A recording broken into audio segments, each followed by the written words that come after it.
Kaibigan, nag-iipon ka ba ngayon? Good news, congratulations. At ikaw ay nag-iipon. Pero kung sa tingin mo yung ipon mo ay nauubos, hindi lumalago, may mali sa formula ng pag-iipon mo. Alam mo ba na may tamang formula ng pag-iipon?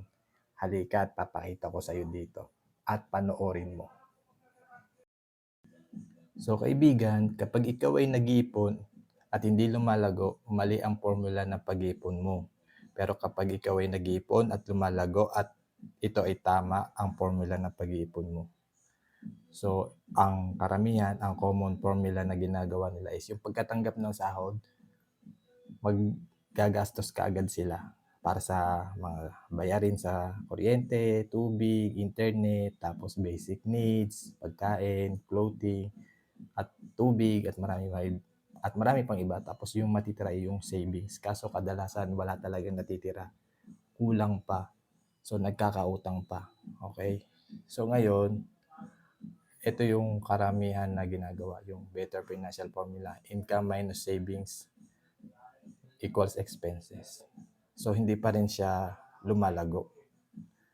So dapat ang best formula is income, 100% ng income mo minus 10% ng tithes. Siyempre, yung ating kinikita, hindi naman galing yan sa hirap natin. Ibigay din yan ni God. So, kailangan magbigay din tayo ng tithes. Then, minus savings na 20%.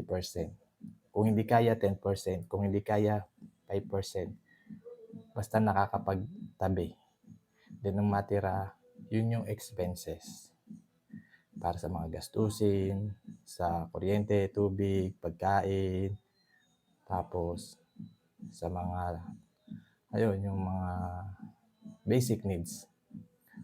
So yun, 100% ng income mo minus 10% sa tithes, minus 20% sa savings, then 70% sa expenses. Ito yung best formula.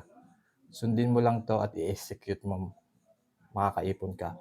Siyempre sa tulong ng IMG, meron tayong financial e-books. I-scan mo lang to para makapanood ka ng financial webinar. Tapos para maproteksyonan yung kinikita mo, kumuha ka ng healthcare, mag-invest ka ng healthcare kasi kapag nagkasakit ka, hindi ka na makakapag-ipon. Tapos, siyempre, ikaw lang nagtatrabaho sa pamilya mo, kailangan pagtrabahuin mo din ang pera mo. Mag-mutual fund ka.